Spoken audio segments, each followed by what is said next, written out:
ڈھانچہ۔ قال اللہ تبارک و تعالی فی القرآن المجید وَكَانَ أَبُوهُمَا صَالِحًا وقال رسول اللہ صلی اللہ علیہ وسلم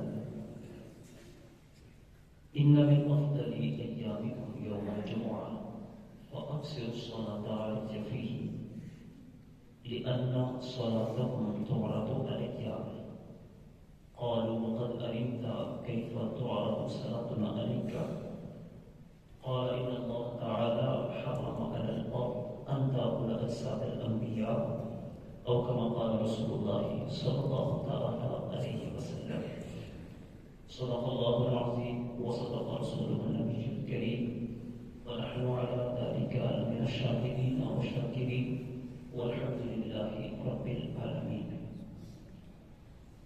درود پاک سرکار کی بارگاہ میں پیش کرنے کی یہ فضیلت ہے جو حدیث پاک میں نے پڑھی ہے تو جمعۃ المبارک کے حوالے سے، لیکن یہ ہے کہ درود پاک کے فضائل جب بھی پڑھیں وہ حاصل ہوتے ہیں۔ جمعہ کے لیے یہ الگ سے ایک فضیلت ہے۔ تو ہمارے آقا ارشاد فرماتے ہیں کہ تمہارے دنوں میں سے جو افضل دن ہے وہ جمعہ کا دن ہے، تو لہٰذا اس میں کیا کیا جائے کو ایسا افضل عمل مل جائے جو اس افضل دن میں کیا جائے۔ تمہارے آقا ارشاد فرماتے ہیں وَأَكْثِرُوا الصَّلَاةَ عَلَيَّ فِيهِ، اس دن مجھ پر کثرت سے درود پاک پڑھا کرو۔ اور اس کی وجہ کیا بیان فرمائی لِأَنَّ صَلَاتَكُمْ تُعْرَضُ عَلَيَّ، تمہارا جو بھی درود پاک ہے یہ میری بارگاہ میں پیش ہوگا۔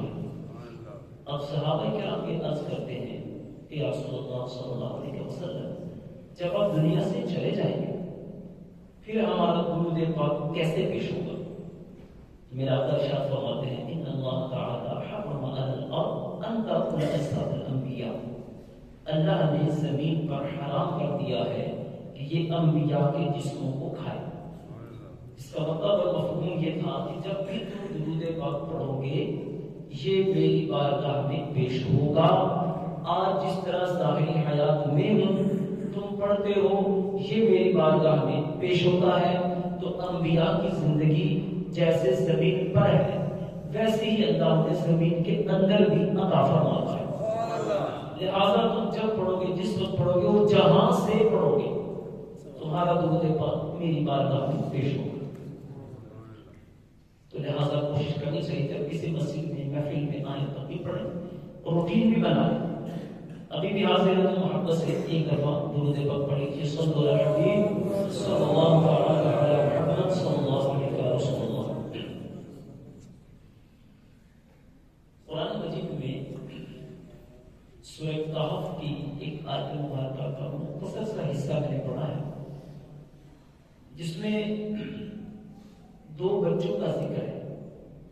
وَكَانَ أَبُوهُمَا صَالِحًا، پورا واقعہ یوں ہے کہ موسیٰ علیہ السلام نے جب اللہ کی بارگاہ میں عرض کی کہ میں اس بندے سے ملنا چاہتا ہوں کہ جس کو تو نے خاص علم عطا فرمایا ہے، اور وہ بندے سے مراد تھی حضرت خضر علیہ السلام۔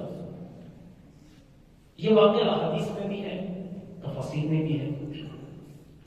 تو جب یہ عرض کی اللہ کی بارگاہ میں تو حکم یہ ہوا کہ اب آپ سفر کریں۔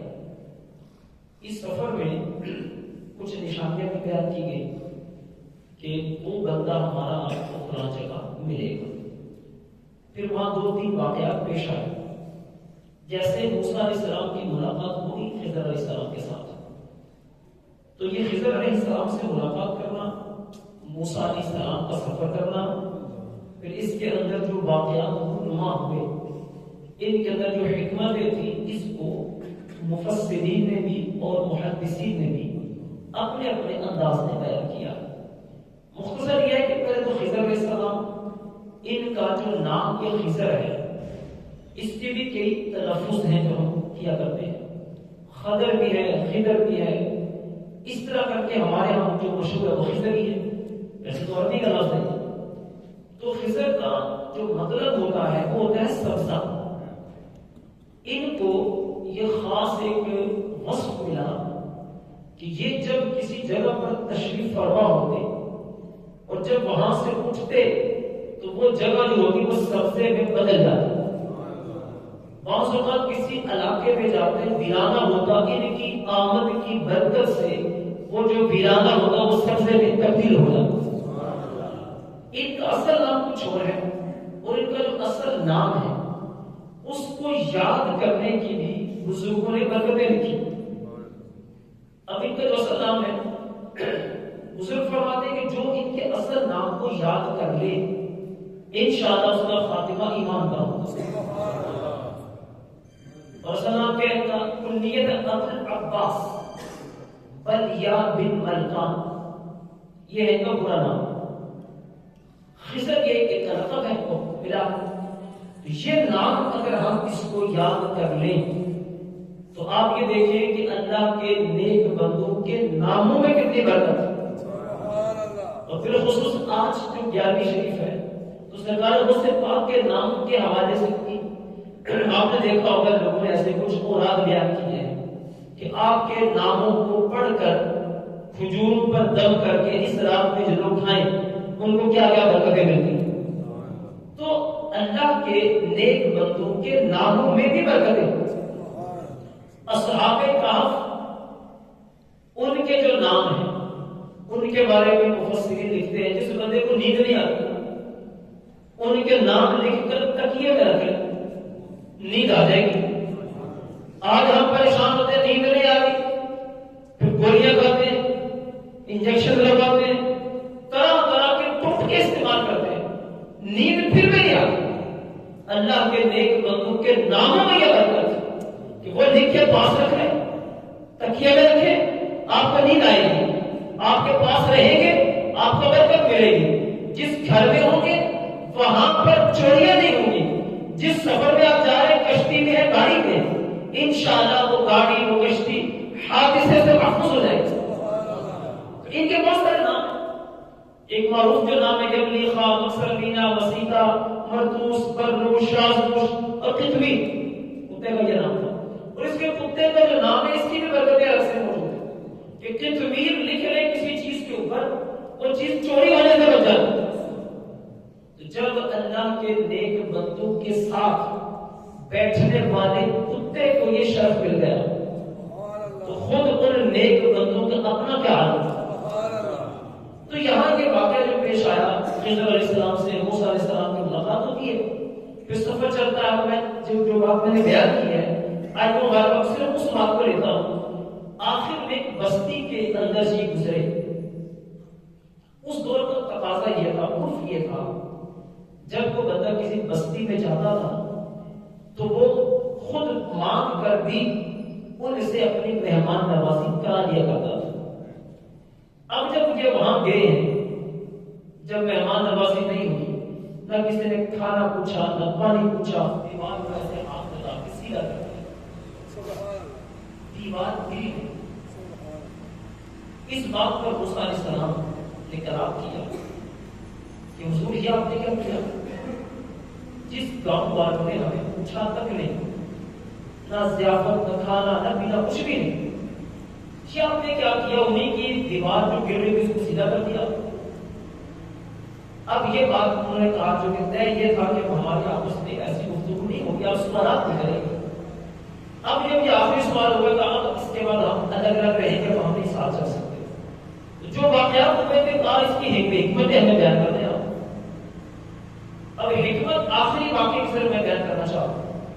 کہا یہ جو دیوار تھی اس دیوار کے نیچے 2 یتیم بچے ہیں اس گاؤں کے ان کا خزانہ ہے.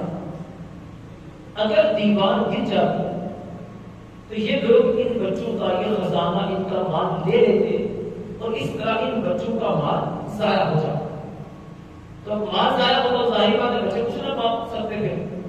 تو میں نے دیوار کو یوں سیدھا کر دیا. اب یہ ہے کہ وہ محفوظ ہو گیا. جیسے ہی بچے جوان ہوں گے بڑے ہوں گے خود ہی دیوار کو توڑ کر اور اپنا خزانہ نکال لیں. اب یہ سوال ہوا کہ یہ برکت ان کو کیسے ملی. ان کا مال محفوظ ہوا وجہ کیا بنی؟ تو جو وجہ بیان کی گئی قرآن میں وہ یہ تھی کانا ابوہما صالحا، ان کا مال محفوظ اس لیے ہوا ان کا باپ نیک آدمی تھا۔ اچھا، اب باپ کا نیک آدمی، عربی میں جو لفظ باپ اب ہے، اب کا لفظ، یہ ایک تو وہ باپ ہوتا ہے جس کو ہم روزمرہ میں اپنے ہاں دیکھتے ہیں، جس کو ہمارے بھی باپ کہتے ہیں، اس پر بھی پڑھا جاتا ہے، دادے پر بھی، پڑ دادے پر بھی، اور جو آگے سکر دادا نکڑ دادا جو یہ آگے بولتے ہیں ہم، پشت در پشت جو لفظ چلتے ہیں اس کو بھی باپ کہتے ہیں۔ جیسے آدم علیہ السلام کو کہتے ہیں کہ پوری انسانیت کیا باپ ہے۔ تو یہ کون سا باپ تھا جو نیک آدمی تھا اور جس کی نیکی کی برکت سے یتیم بچوں کا مال ضائع ہونے سے بچ گیا؟ اب اس کی وضاحت ہے تفسیر میں کہ وہ ساتویں پشت کا باپ تھا، یعنی وہ باپ، پھر اس کے بعد دادا، پھر آگے پڑ دادا، اس سے اوپر چلے جائے، جو ساتویں پشت کا باپ ہے وہ نیک آدمی تھا۔ اس کی نیکی کا اثر یہ ہوا کہ ساتویں پشت میں بھی اگر ان کے بچوں کا مال ضائع ہونے جا رہا تھا، ان کی نیکی کی برکت سے اللہ نے ان کے مالوں کو بچا لیا۔ تو اس میں کئی باتیں پتہ چلی۔ ایک تو یہ کہ باپ اگر نیک ہو تو اس کی نیکی کا اثر 7 پشتوں تک بھی جا سکتا ہے۔ اگر اس کا اپوزٹ کر رہے ہیں، باپ اگر گنہگار ہو تو پھر بھی اس کی نحوست بھی بچوں پر پڑ سکتی ہے۔ اب ہم یہ چاہتے ہیں ہمارے بچے نیک ہو جائیں، بچے تو نیک چاہتے ہیں ہو، لیکن ہم خود نیک ہونا نہیں چاہتے۔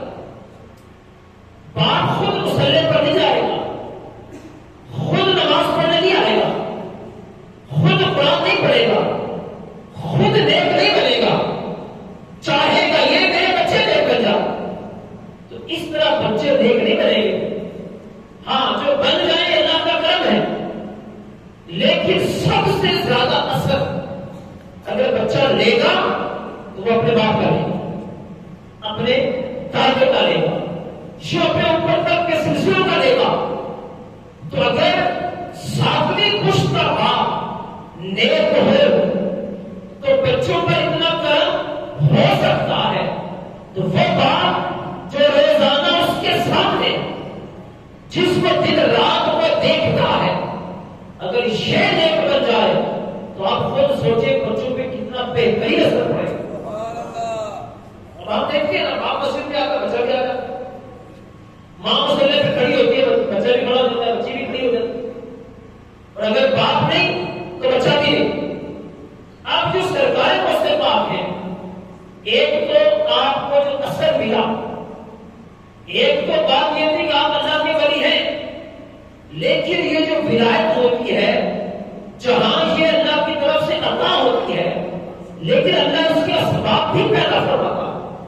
دیکھو جتنے انبیاء دنیا میں آئے، ہمارے آقا صلی اللہ علیہ وسلم کے تمام نبیوں کے سردار آپ دنیا میں آئے، اس کے باوجود جو آپ کے باطنی طہارت ہے اس میں کسی کو شک نہیں، لیکن پھر بھی اللہ نے اسباب پیدا کیے، آپ کے سینے کو چاک کیا گیا، چاک کر کے اس کو دھویا گیا، اس کے اندر حکمت اور ایمان کو پھیلا گیا، اور ایک مرتبہ نہیں متعدد بار ایسا ہو۔ تو آپ بے شک ظاہر و باطن آپ کا اطیب ہے، اطہر ہے، پاک ہے، صاف ہے، لیکن اللہ جل شانہ اسباب پیدا فرماتا ہے۔ ایسے اولیاء اللہ کے ولی تو ہیں، لیکن کچھ سبب بھی بنتا ہے۔ تو جب سرکار روزے پاک کی سیرت کو اٹھا کر دیکھا تو ان کے جو والد محترم تھے ان کے تقوی کا یہ عالم تھا کہ ایک مشتبہ سیب کھا لیا، روزے کی حالت میں تھے یا غزل شدت کی بھوک تھی، ایک دریا نہر کے کنارے وہاں سیب جا رہا تھا، بھوک کی شدت ہے، آپ نے کھا لیا، بعد میں برآمد ہوئی، یار یہ میں نے کیا کر دیا، پوچھا ہی نہیں، پتہ نہیں کس کا تھا۔ تو اب آپ اس کو معاف کرانے کے لیے چل پڑے، چل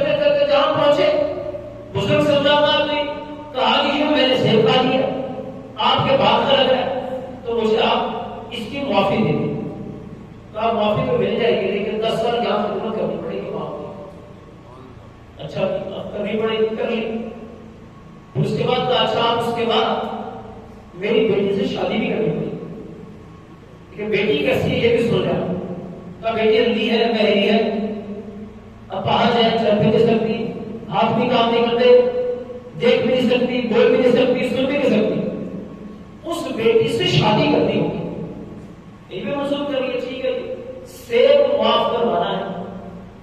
اب جب نکاح ہو گیا تو جیسے اب ان کے پاس جاتے ہیں تو جا کر دیکھا، کہاں کچھ گیا ہے کچھ، میں کہا یہ تو اندھی ہے، یہ تو دیکھ سکتی ہے، ایسے خوبصورت آنکھیں بھی ہیں، کہاں بول نہیں سکتی گونگی ہے، یہ تو بولتی بھی ہے، اس کی زبان بھی ٹھیک ہے، کہاں کا سنتی نہیں، یہ تو بالکل کان کی سلامت ہے، کہاں کا ہاتھ کام نہیں کرتے وہ بھی ٹھیک ہے، کہا گیا تھا پاؤں بھی ٹھیک نہیں وہ بھی ٹھیک ہے، یہ ماجرا کیا؟ جیسے تیسے رات گزری، صبح جا کر پوچھا حضور آپ نے کچھ اور بتایا تھا، کہا جو میں نے بتایا تھا وہ بھی سچ ہی بتایا تھا، اور جو تم نے دیکھا وہ بھی سچ ہی دیکھا، وہ کیا؟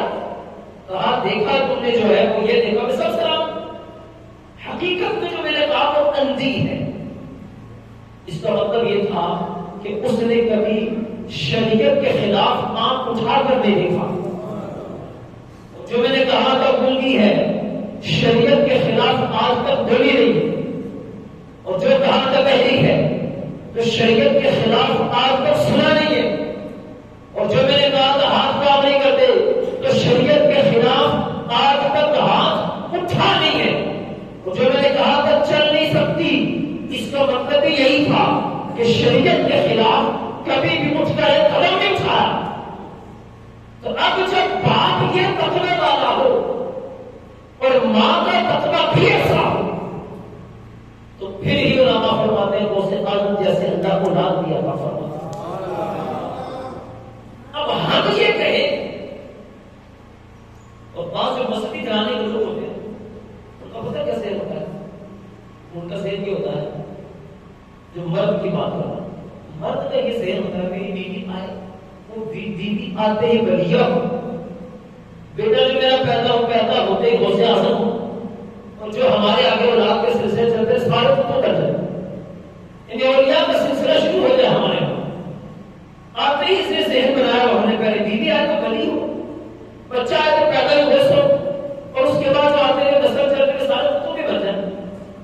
اچھا ٹھیک ہے یہ سب تو بن ہے تو حضرت صاحب آپ نے کیا کرنا، بس میں نے کچھ نہیں کرنا، بس میں نے ولیوں کی برکتیں لینی، ہاں تو یہ نہیں ہوتا، اللہ کا کرم ہونے کا ایک چیز ہے، لیکن یہ دنیا عالم اسباب ہے، لہٰذا آپ کو کچھ کرنا پڑے گا، اس کے بعد سرکار غوث پاک ہی کی بات ہے، ہم سب اس واقعے کو جانتے ہیں، جیسے آپ دنیا میں جلوہ گر ہوئے تشریف آوری ہوئی، جب تھوڑے بڑے ہوتے تو قاری صاحب کے پاس پڑھنے جاتے، اور جیسے قاری صاحب نے کہا کہ ٹھیک ہے بیٹا پڑھو بسم اللہ الرحمن الرحیم، اب بسم اللہ جیسے شروع کرائی تو آپ نے ایک روایت کے مطابق 18 سے پڑھ کے سنا دیا۔ اب قاری صاحب کہتے ہیں بیٹا اور پڑھو، کہا حضور مجھے نہیں آتا، اچھا یہ کہاں آتا، کہا جب سے جسم میں روح ڈلی ہے تب سے اپنی ماں سے یہ سپارے سن رہا، اور میری والدہ یہ سپارے پڑھتی تھی، ان کو اتنے یاد تھے، ان سے سن سن کر یہ سپارے میں نے بھی یاد کر دی۔ اچھا یاد کر لیا تو ہم لوگ کیا ہے، ہمارا کام کیا ہوتا ہے جناب، کیا کرامت ہے،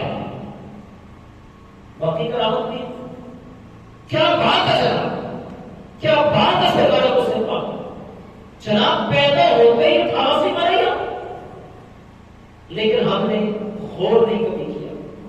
اب دنیا چونکہ ترقی کر رہی ہے، اب یہ تحقیقات آ رہی ہے کہ جب بچے کے جسم میں روح ڈل جاتی ہے اب وہ بچہ باہر کے ماحول کو محسوس کرتا ہے، باہر جو ہو رہا ہے اس کو پتہ چلتا ہے، گھر میں جھگڑے ہو رہے ہیں سن رہا ہے، گھر میں تلاوت ہو رہی ہے سن رہا ہے، گھر میں گانے چل رہے ہیں سن رہا ہے، گھر میں جھگڑے ہو رہے ہیں سن رہا ہے، ماں تلاوت کرتی ہے سن رہا ہے، ماں گالیاں بکتی ہے سن رہا ہے، ماں جو بولتی ہے وہ سنتا ہے، ماں جو کرتی ہے اس پہ اثر پڑتا ہے۔ تو اب جس گھر میں ماں کرے گی تلاوت، بچہ تلاوت سنے گا، ابھی دنیا میں نہیں آ لیکن اس کی تربیت کا سلسلہ شروع ہو چکا، اور یہ تربیت کا جو سلسلہ ہے ہم یہ سمجھتے ہیں جب بچہ کچھ بولنے لگے گا، کچھ چلنے لگے گا، اسکول جائے گا، کالج جائے گا، پھر اس کی تربیت شروع ہوگی۔ نہیں، تربیت پتہ کب سے شروع ہوتی ہے؟ جب رشتہ کیا جاتا ہے اس وقت سے تربیت شروع ہوتی ہے۔ سرکار غوث پاک، ان کے والد محترم، ان کے والدہ ماجدہ، ان کا جب رشتہ ہونا تھا تو ان کے نانا جان نے دیکھا کہ رشتہ کہاں کرنا چاہیے۔ اب آپ کے والد محترم کے تقوی کو دیکھا، 10 سال اپنے پاس رکھ کے جانچا، جب سارا دیکھا اس کے بعد پھر رشتہ کیا۔ اور میرے آقا یہ فرماتے تھے کہ آپ کو 4 وجہ سے کیا جاتا ہے، یا تو کس وجہ سے؟ مال کی وجہ سے، یا پھر حسن کی وجہ سے، یا پھر خاندان کی وجہ سے، یا پھر دین کی وجہ سے۔ تو ہمیں فرمایا کہ دین کو اختیار کرو، دین کو اختیار کرو، آگے نسلیں دیندار بن جائیں گی۔ تو اب جب تربیت کا سلسلہ شروع کہاں سے ہوا؟ جب رشتہ تلاش کرتے ہیں۔ ایک دور ایسا تھا کہ ہمارے یہاں جب رشتے لوگ کرتے تھے نا، خاندان سے باہر نہیں کرتے تھے۔ وجہ کیا تھی؟ وجہ صرف یہ ہوتی تھی کہ جناب کسی گھٹیا خاندان کے اگر آگے تو ہمارے خاندان پہ اثر پڑے گا۔ اگرچہ شریعت مطہرہ خاندانوں کو نہیں دیکھتی، تقوی کو دیکھتی ہے، طہارت کو دیکھتی، لیکن ہمارے یہاں یہ ذہن تھا، ایسا کیا جاتا تھا۔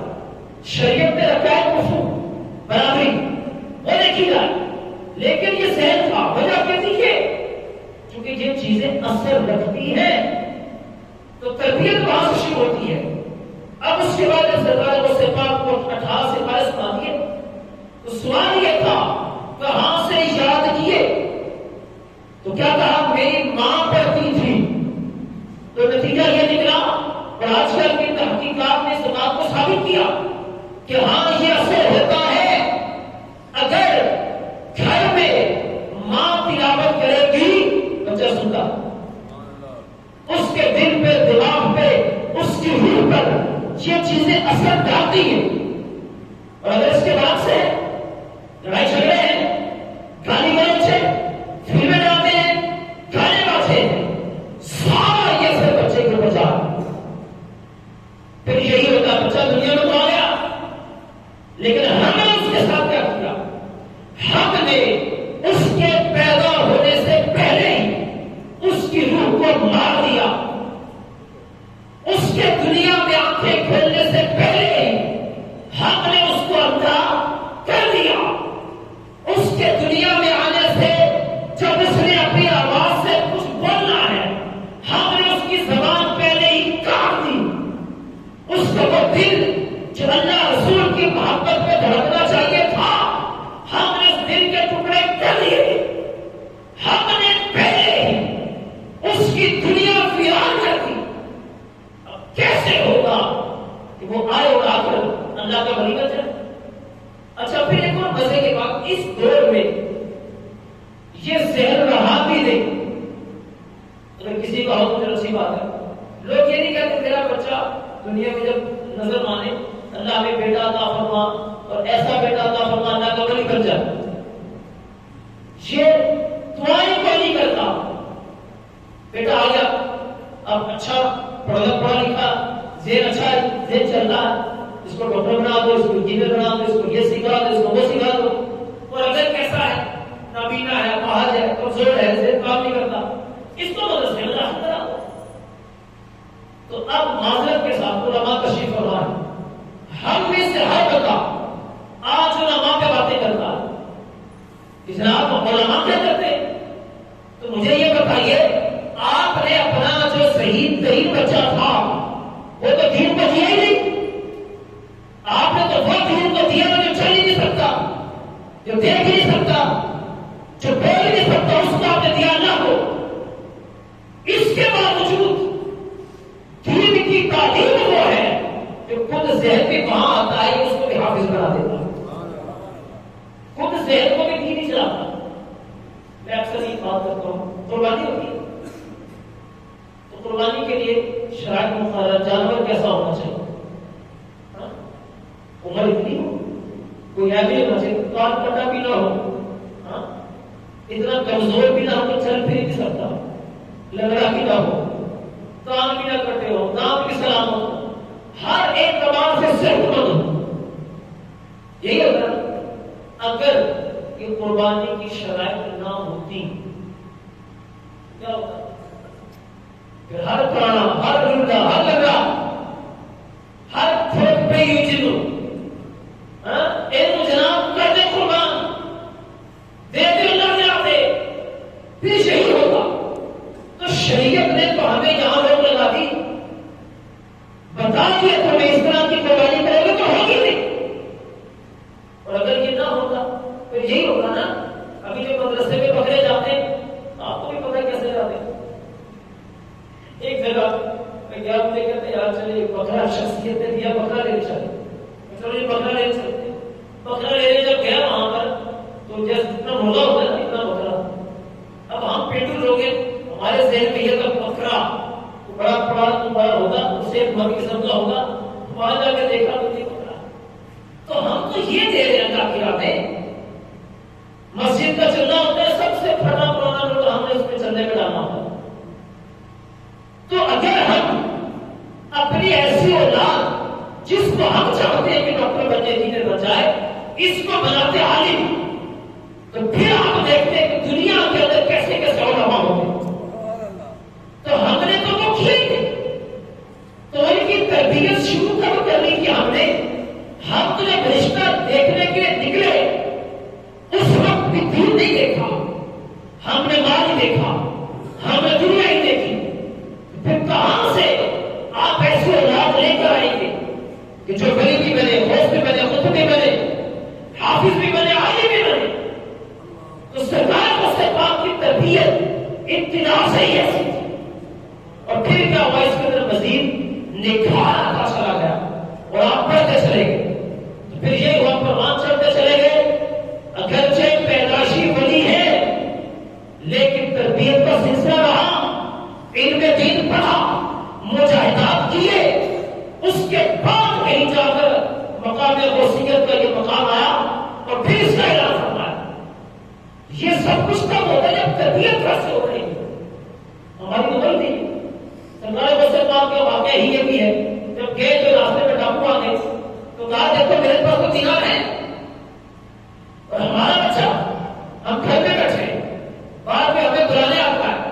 بیٹے کو کہتے ہیں بیٹا جا کے بات بتانا، ابا جی گھر پہ نہیں ہے. تو بعض بچے کو بچے ہی ہوتے ہیں، جا کے کہتے ہیں ابا جی کہہ رہے ابا جی گھر پہ نہیں ہے. بچے ہوتے ہیں تو کیا پتا. تو ہم تو یہ سکھا رہے ہیں بچوں کو. تو خود بتائیے یار کہاں سے تربیت ہوگی بچوں کو. تو اب یہ دونوں چیزیں، اب اس کے بعد جب یہ ولایت کا مقام آتا ہے نا، اس میں دو طرح کے علم ہیں. اور میرے آقا نے اپنی امت کو یہ دو طرح کے علم عطا فرمایا. ایک کو ہم علم شریعت کہتے ہیں، ایک علم طریقت کہتے ہیں. اس کو حدیث پاک میں یوں بیان کیا گیا العلم علمان، علم القلب وعلم اللسان. دو علم ہے، ایک قلبی علم ہے، ایک زبان کا علم ہے. زبان کا علم کو جو ہم پڑھتے ہیں، قلب کا علم، قلب کی طہارت، تقویٰ، طہارت، یہ سب چیزیں قلب سے تعلق رکھتی ہیں. لیکن جیسے آج کل کے دور کے اندر ایک ڈاکٹری فیلڈ میں ڈاکٹر پہلے ہوتا تھا سب چیزوں کا ماہر، سب میں اسپیشلسٹ. اب ہم نے کیا کر دیا، الگ الگ کر دیا. یہ کان کا ڈاکٹر ہے، یہ آنکھوں کا ڈاکٹر ہے، یہ گلے کا ڈاکٹر ہے، یہ میدے کا ہے، یہ جگر کا ہے، یہ دل کا. سارے الگ الگ ہو گئے. کچھ یہ کام آپ کی شروع ہو گیا ہمارے عقیدی طبقے میں.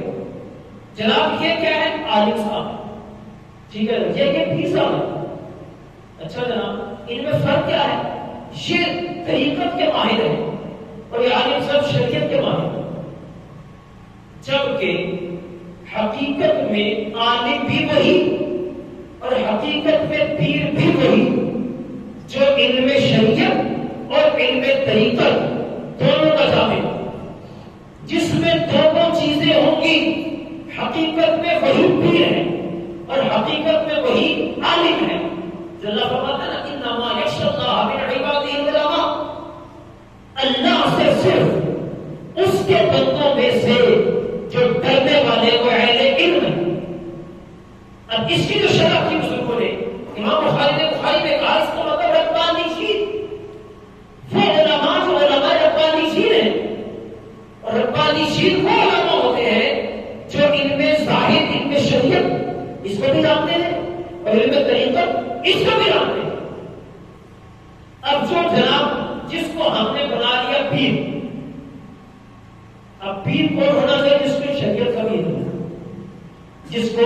طریقت کا پیر. ہم نے جب یہ کیٹاگریز کر دی نا، اس کا نتیجہ کیا ہوا؟ پھر جس نے مسجد جانا ہی نماز پڑھی وہ سب سے بڑا پیر ہے. جس نے روزہ رکھنا ہی نہیں وہ سب سے بڑا پیر ہے. جس نے زکات تک نہیں دینی وہی ہمارا پیر ہے. جس نے نماز روزے کی ہوش نہیں وہی ہمارا پیر ہے.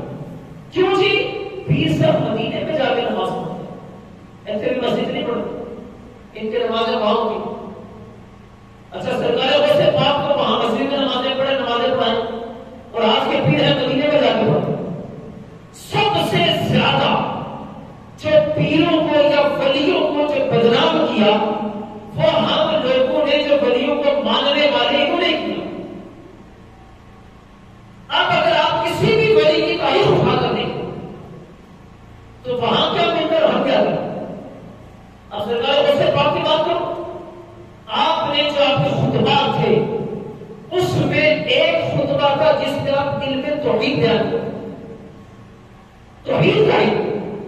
تو مجھے بتائیے کیا کبھی آپ نے توحید کے موضوع پر بیان سنا؟ اور اگر کوئی سنی عالم توحید کے موضوع پر بیان کرتے تو ہم کہتے لگتا واقعی نہیں ہوگا. جبکہ توحید اصل ہے، کتابیں نہیں پڑھی، اب وہ توحید پر بیان کرے سنی عالم تو شک میں مبتلا ہو جائیں گے.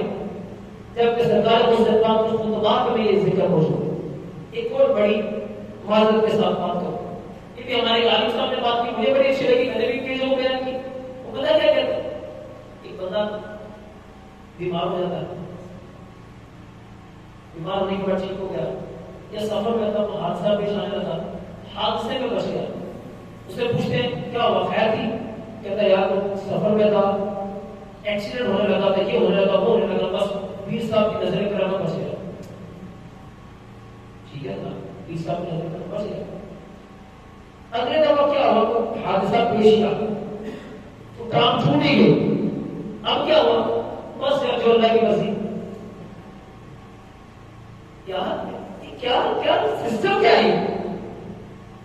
جب ٹانگ ٹوٹ گئی تو کہا اللہ کی مرضی، اور جب ٹانگ نہیں ٹوٹی کہا پھر سب کا کرم ہو گیا.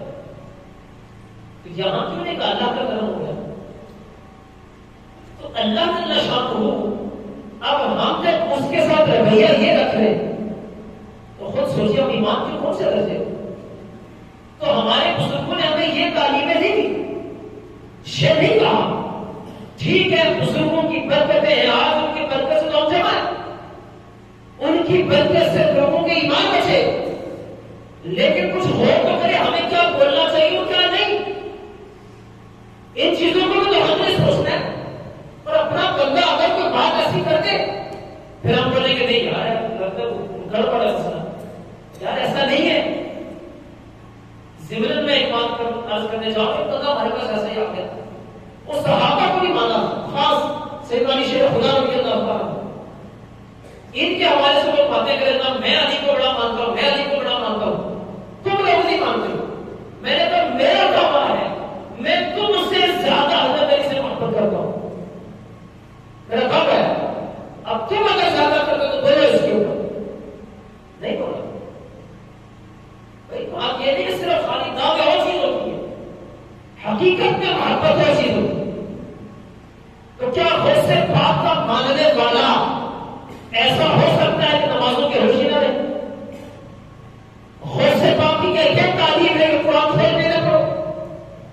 جن کے بارے میں یہ سن رہے کہ جناب پیدائشی 18 سپاروں کے حافظ اور کتنے سالوں تک عشاء کے بعد فجر تک ایک قرآن کو پڑھا کرتے تھے.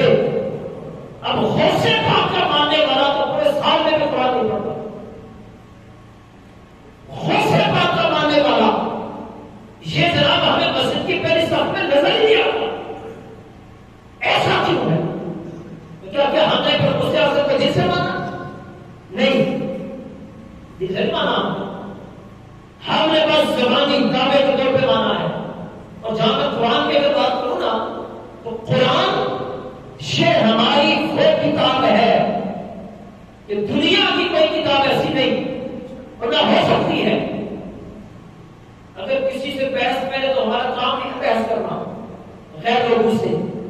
لیکن اگر ہوتی ہے تو ہم کوئی دلیل آپ کے پاس نہیں، صرف کہہ دیں قرآن ہماری کتاب، ایسی کوئی کتاب دنیا میں ہے تو لاؤ سامنے پیش کرو، نہیں لا سکے۔ اسی کتاب کے بارے میں ہم کہتے ہیں اللہ نے دنیا کے سارے علم اس کتاب میں جمع کر دیے، ایسی بات ہے نا؟ کوئی ہے نا؟ قرآن میں سارے علم ہے، ہم کتنا لیتے ہیں؟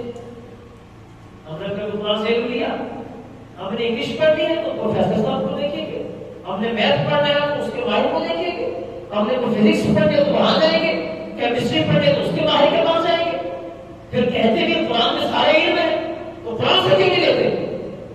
اس لیے کہ قرآن پڑھنا نہیں آتا، پڑھا ہی نہیں، سال ہر سال گزر جاتے ہیں، شیخ سے پڑھ کے ماننے والے قرآن کھا کر نہیں دیکھتے، اور غوث اعظم جو تھے آپ نے 1000 کے قریب علم سیکھے، 1000 کے قریب، اور آپ فرماتے ہیں 1000 کے علم سیکھے، کیوں سیکھے؟ اس لیے سیکھے تاکہ مجھے اپنے نفس کی جو شرارتیں ہو سکتی ہیں سے بچا کیسے جا سکتا، شیطان سے کیسے بچ سکتے ہیں، اللہ کا قرب کیسے حاصل ہو سکتا ہے۔ اب تو علم کا حصول کا ذریعہ بھی بدل گیا، تو ہم جو غوث پاک کے ماننے والے ہیں ہم کتنا علم سیکھ رہے ہیں، کتنا قرآن کو پڑھ رہے ہیں، کتنا قرآن کو سیکھ رہے ہیں؟ نہیں، کچھ بھی نہیں۔ تو پھر یہ کیا ہے؟ یہ کیا منافقت نہیں تھی؟ منافقت کی بہت ساری صورتیں، ایک میں اس بات کو بھی منافقت کہتا ہوں، ایک بندہ گھر میں جاتا ہے نا، تو گھر میں جاتے وہ نام پینا ہو جاتا، ایسا غصہ دکھاتا ہے، ایسا غصہ دکھاتا ہے کہ بچے پہ جب گھر میں حضرت آتے ہیں چھپ جاتے ہیں، تو یہی حضرت باہر ہوتے ہیں کیا انداز ہوتا ہے؟ چپ کر کے ماشاء اللہ، اس نے اخلاق کے پیکر ہے، ان جیسا باخلاق ہے کوئی نہیں، ماشاء اللہ کیا گفتگو ہے، جب بولتے ہیں تو پھول پھیلتے ہیں، اور یہی حضرت گھر میں جاتے ہیں جو زبان بار پھول برس آ رہی ہے، گھر میں جا کے گھرے بڑھ رہی ہے، یہ کیا؟ تو کیا یہ بھی منافقت نہیں؟ جبکہ میرے آقا فرماتے ہیں بہتر وہ ہے جو گھر والوں کے ساتھ بہتر۔ تو ان بزرگوں کی تعلیمات کچھ اور تھی، ہم کہیں اور نکل گئے، کھاتے ان کے نام کا ہے، اور ان کا ایک عمل بھی ہماری زندگی میں نظر نہیں آتا، اور آپ ہی فرماتے ہیں بھائی کہ یہ علم توحید سیکھو اس کو۔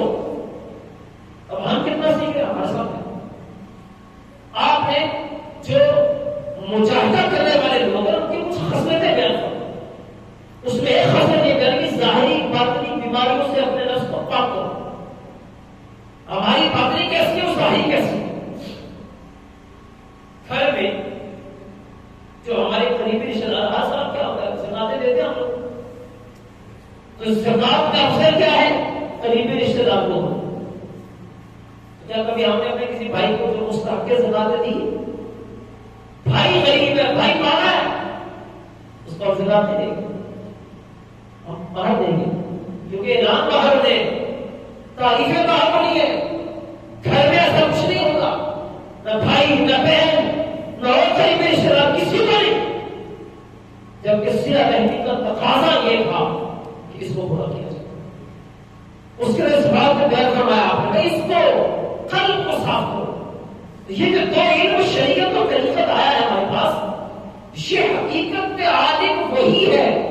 میرے آقا سید اعلیٰ حضرت یہ فرماتے ہیں، بعض لوگ جو کہتے ہیں نا جناب شریعت الگ رہا ہے، طریقت الگ رہا ہے، آپ فرماتے ہیں وہ طریقت جس کو شریعت سے الگ ہو، طریقت کا مطلب راستہ، فرمایا تو وہ راستہ جو ہے پھر وہ اللہ کا راستہ نہیں، جہنم کا راستہ۔ جب دونوں کو جمع کرو گے تب حقیقت میں تم نے شریعت کو پایا۔ طریقت شریعت کی ایک راہ ہے، الگ کوئی نہیں۔ امام مالک فرماتے اس کے بارے میں، آپ فرماتے ہیں مت تفقہ ولم یتصوف فقط تفسق، جس نے علم فقہ پڑھا تصوف نہیں سیکھا فاسق ہو گیا، اور من تصوف ولم یتفقہ فقط تزندق، جو بس صوفی بنا رہا، جناب میں اہل طریقہ تو تسبیح بناتا رہا، وظیفے پڑھتا رہا،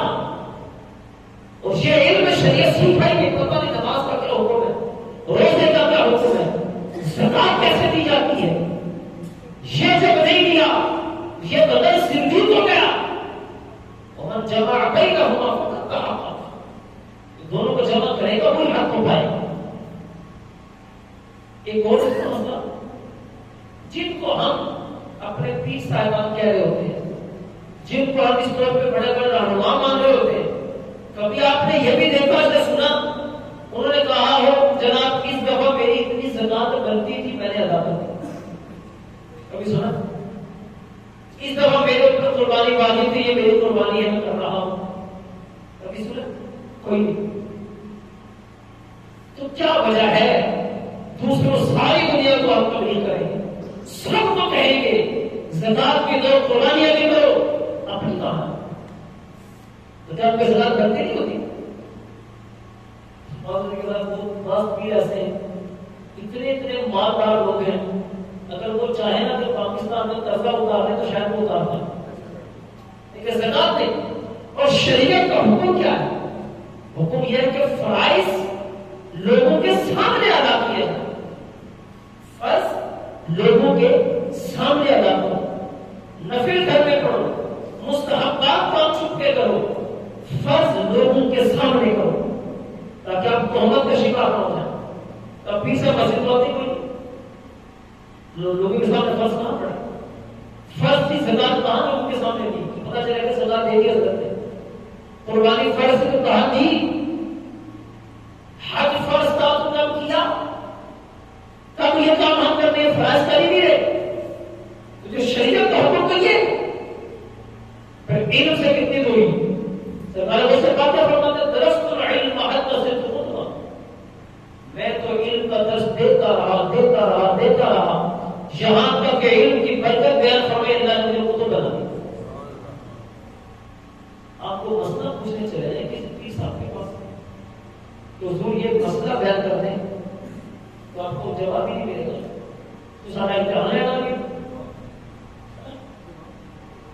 ہاں جی بزرگ فرمایا جواب لگ جائے گا، جواب ہے تو پوچھا بھائی تو چلو وہی دے پیر صاحب کو سوال کرنا ہے، عجیب سی بات ہے بھائی۔ یہ جب تک دونوں جمع نہیں ہوتے نا حقیقت کو بندہ پیر بنتا ہی نہیں۔ میرا آقا سید اعلیٰ حضرت نے پیر کی 4 شرطیں بیان کی، ان میں پہلی شرط یہ بیان کی سنی صحیح العقیدہ، پہلی شرط۔ دوسری فرمائی عالم ہو، یہ دوسری شرط ہے۔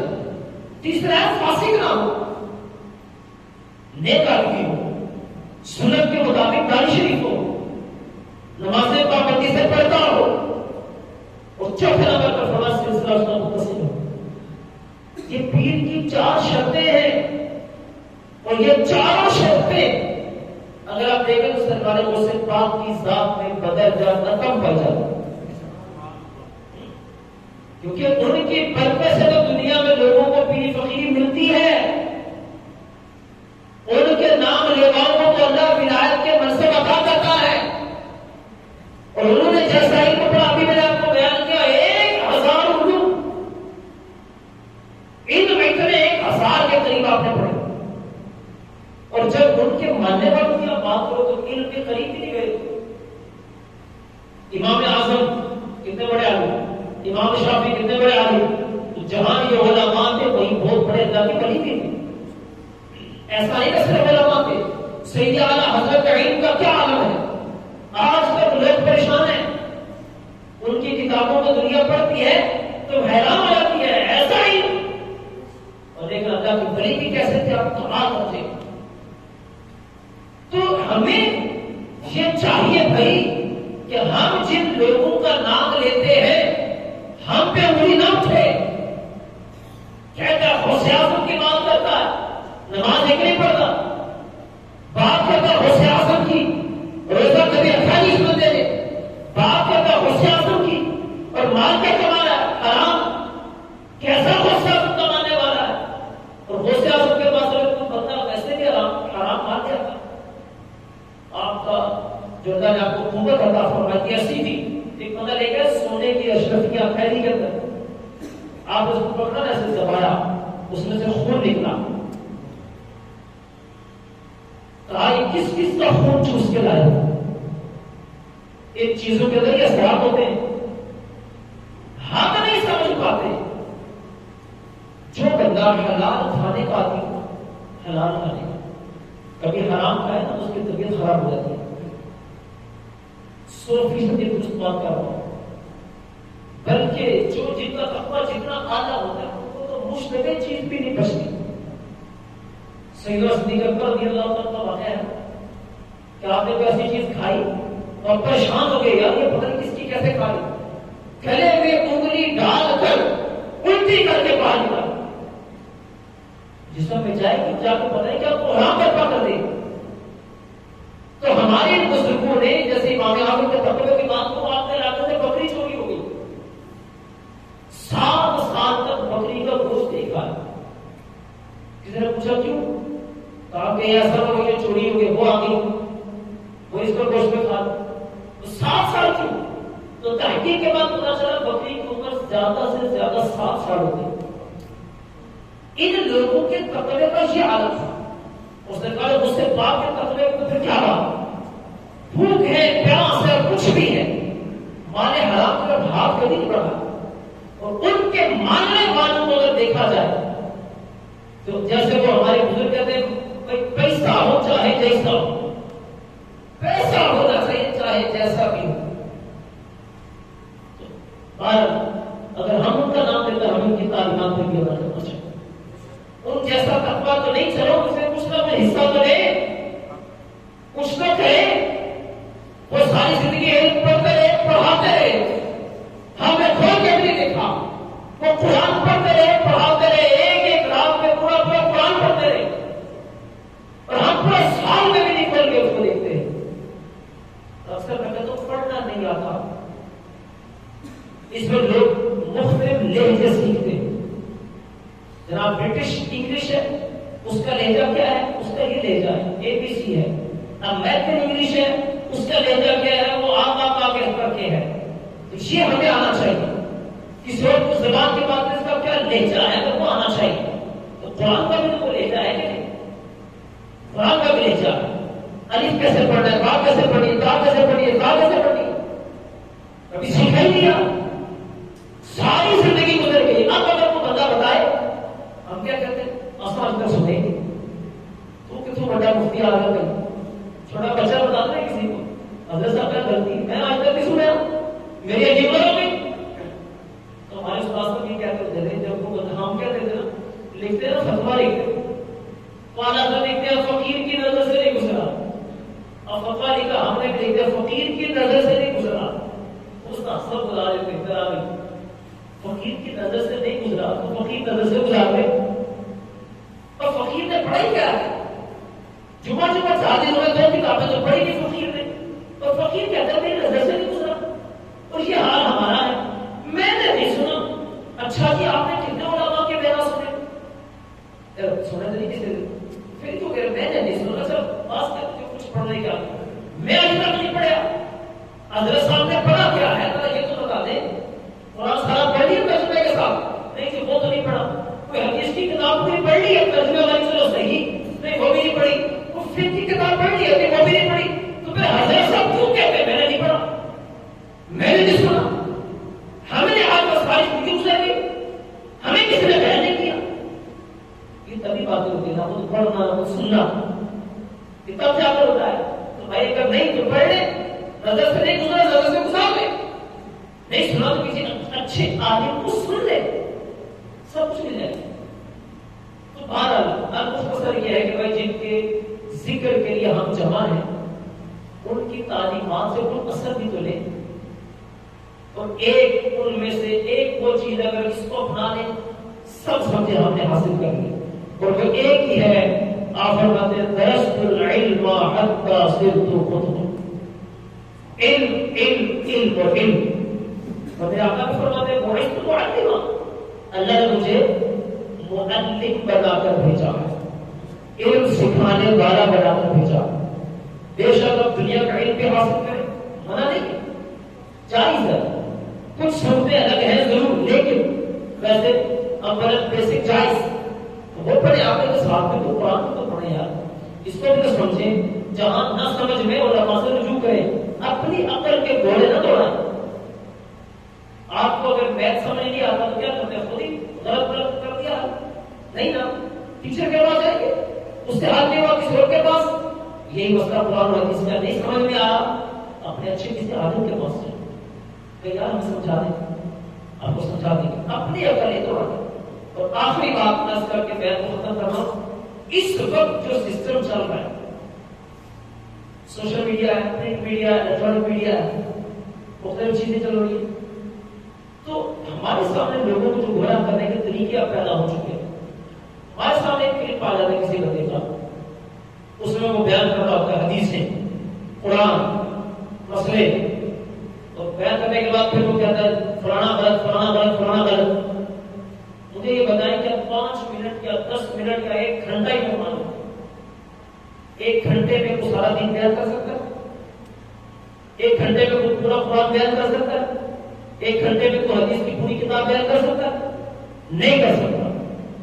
پھر ہماری عقل یہاں کام کیوں نہیں کرتی؟ 5-10 منٹ کا کلپ سن کے آپ کہتے واہ واہ واہ واہ کیا بات کی. نہیں بھائی، دین اتنا نہیں ہے جو 5 منٹ میں بیان ہو جائے. زندگیاں گزر گئی علماء کی، اتنا کچھ بیان کر دے، اور آپ کہتے 5 منٹ میں سارا کچھ آ جائے، 5 منٹ میں دین بیان ہو گیا. نہیں، ایسا نہیں ہے. ایک مسئلہ اسی کے ذمن میں بیان کروں آپ کو. ایک ہماری گاؤں میں مسئلہ پیش آیا. ایک بندہ نماز جنازہ پڑھانے لگا، اس نے کہا کہ میں نے صرف حدیث پڑھی ہے، جنازے میں صرف ایک پاس سلام پھیری گا، اس کے علاوہ کوئی حدیث نہیں. تو میں جب جمعہ پڑھانے گیا تھے انہوں نے مجھے کہا جی، انہوں نے یہ کہا اچھا جی ٹھیک ہے. اگلے جمعے پھر میں نے وہی کتابیں جس سے اس بندے نے یہ بات بیان کی تھی وہ لے گیا. کہا دیکھو اس کے اوپر یہ حدیث لکھی ہے اور اس کے نیچے 2 حدیثیں چھوڑ کر تیسری حدیث وہ لکھی ہے کہ دونوں طرف شراب ہے. تو کیا بات ہے؟ وہی جو اپنے مطلب کی ہوئی نا کتاب کے اندر، اسی کتاب کے اندر اسی صفحے کے اندر نیچے دوسری حدیث لکھی ہوئی.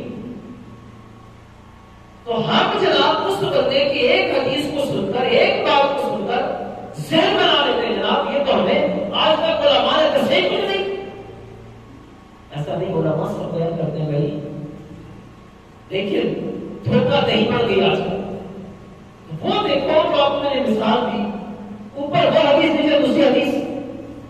اب جو یہ بندہ باتیں کر رہا ہے وہ خیانت نہیں کر رہا، خیانت ہے سیدھی سیدھی خیانت. اور ایسا ایک نہیں، ایسا لوگ کئی جم کرتے ہیں. تو اس لیے علماء سے رجوع ضروری ہے، اور انشاءاللہ اپنے علماء سے رجوع کریں گے آپ کو پرفیکٹ بات ملے گی، مضبوط بات ملے گی، اور کہیں آنے جانے کی عادت نہیں. اہل سنت کا مذہب، اہل سنت کے مسائل، اہل سنت کے عقائد قرآن و حدیث کے عین مطابق. لیکن یہ کہ آپ کو اس کی تعریفات صحیح پتا ہو، اگر آپ اس کی درست تعریف کر پائیں، دنیا کا کوئی بندہ آپ کے کسی بھی مسئلے پر اعتراض نہیں کر سکتا. یہ ہم اہل سنت کو اللہ کی طرف سے شرف حاصل ہے. دنیا کا جو مسئلہ اہل سنت کے علماء بیان کرتے ہیں، کوئی بندہ اس کے اوپر اعتراض نہیں کر سکتا جب کہ آپ اس کی تعریف صحیح بیان کریں. وجہ کیا بنی ہے؟ ہم نے جب وہ غلط چیزیں بیان کی نا، بس ہمارے جاہل خطبہ نے اس سے لوگوں کو اعتراض کا موقع ملا. وگرنہ ایسی کوئی بات نہیں ہے. اعلیٰ حضرت کے اوپر کتنے لوگ نے الزام لگائے، جناب یہ کہتے ہیں یہ کرو، قبر پوجا کرو، قبر پرستی کرواتے ہیں، یہ کراتے ہیں، وہ کراتے ہیں. اعلیٰ حضرت کا فتویٰ یہ ہے قبر کو سجدہ کرنا حرام ہے. اتنا جھوٹ دیا، عجیب بات. لہٰذا اس بات پہ بالکل سینہ تان کی بات کریں اور کبھی پریشانی تو اپنے علماء سے رجوع کریں، انشاءاللہ مسئلہ حل ہے. اللہ ہم سب کو سرکار حسن پاک کی برکت عطا فرمائے، علماء اہل سنت سے مربوط رہنے کی سعادت نصیب فرمائے. اللہ ہماری اصلاح فرمائے، ہمارے ایمان کی حفاظت فرمائے. آمین بجاہ نبی نبی